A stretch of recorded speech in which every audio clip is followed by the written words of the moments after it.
Ooh, so it's a new year and a new camera. You got the Sony a7 IV and you want to know more about focus mapping.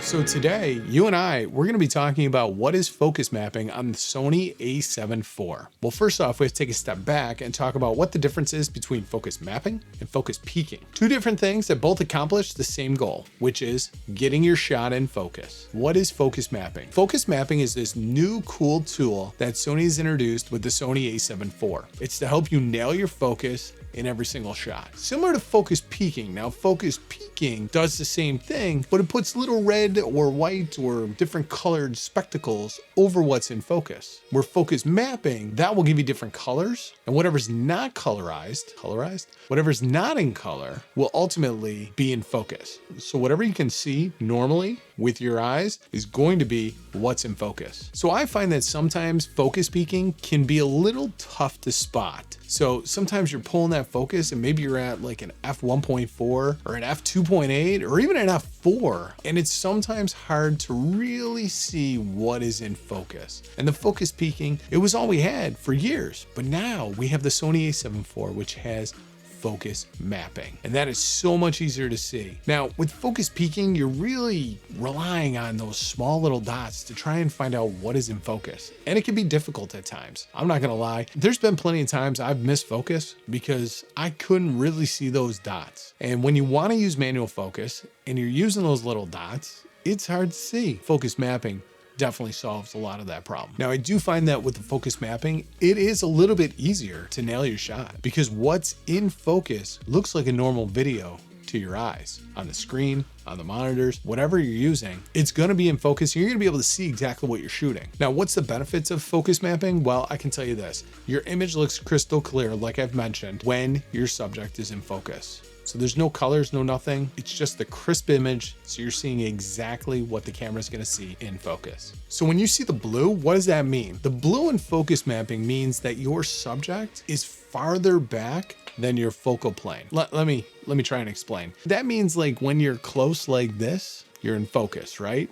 And then you slide back. Now, hand would stay in focus, you would not. So this would look clear and your face would look all blue. So that's the difference of what blue is. What is the red or orangey? So the red or orangey means that you got to move your camera forward. That means that the focal plane is closer. So if your focal plane's back here, you're going to be nice and sharp and crisp. But if you want to get this in focus, you got to move your camera forward. So you got to essentially crop in. So that's how you use it. Blue means you got to move further away. Red means you got to move closer. So when do you want to use this focus mapping feature? Well, obviously when you're using manual focus, it's hard to tell on that little 3-inch screen if something's in focus, but focus mapping definitely helps you with that. So if you're using manual focus, that's going to improve your shot quality. If you're using a manual lens, it's going to improve your shot quality. So another time you may want to use focus mapping is when you're shooting products in front of your face. Now, unless you have the Sony ZV-1 or the Sony ZV-E10, you don't have product showcase. So what are you gonna do? So you hold some up to the camera,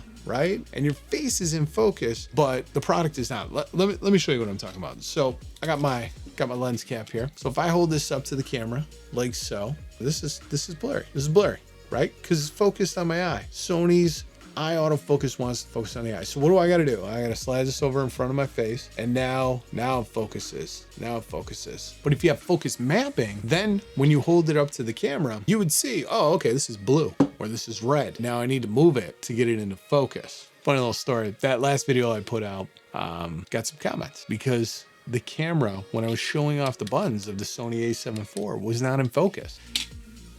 Yeah, what are you gonna do? I was describing the buttons so you get an idea, but it wasn't in focus. So I had a choice. I could either roll some B-roll over the top or I could just roll with it. I decided to roll with it, but had I had focus mapping, which unfortunately my Sony a7C does not have, if I would have had focus mapping, I would have known it's blue or it's red, and now it's not in focus. So when you're shooting product on these talking head videos, you'll be able to tell what's in focus. So I mean, it would have been really nice to have the focus mapping. Maybe you're somebody who shoots a lot of B-roll. So you're shooting a lot of B-roll and you want to do that kind of that blur in, blur out effect. I've done it. You've probably done it. You probably want to use it when you're using that product B-roll. Why? Because what you can do is you can start off your camera, have your object in focus. You got your focus mapping on. You flip it into manual. And it's easier for me. I've always found that it's easier to pull back versus pushing forward. I don't know why, but when I do a dolly in, it's definitely more difficult than when I do a dolly out. What do? So you get it in focus. You pull back. Your product then goes out of focus. What do? You go into your editing software and you reverse the clip. And now you get that blur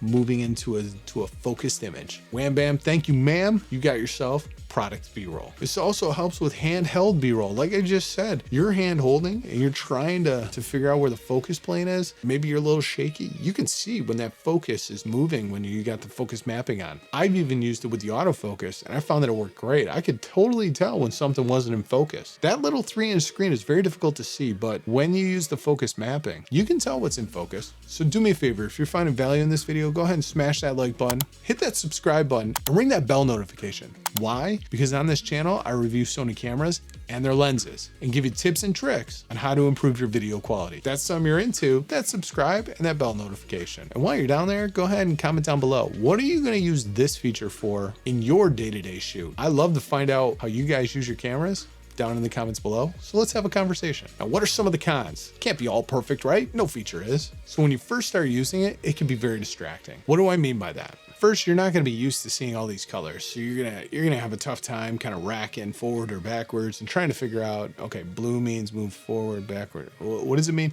It's going to be very distracting. You're going to have a little bit of a problem with it, but not to worry. Stick with it. You'll figure it out. You'll get it down. Sometimes that focus is really narrow. I mean, really narrow. You're shooting an f1.4 or even a 2.8, and let's say you're zoomed in at maybe 85 millimeters or 70 millimeters or something like that. That focus depth is going to be so narrow, which is what happened to me in my last video. I was shooting at f4, but I was too close to the camera. So when I was showing off my a7 IV, it was out of focus. I couldn't even tell. I'm looking at the screen over here and I couldn't even tell the difference. The focus mapping, it can help you solve that problem. But yeah, sometimes that focus is so narrow, and if you're not using focus mapping, you're gonna have a problem trying to hit that focus. And then the other weird quirk about it is that sometimes those sometimes those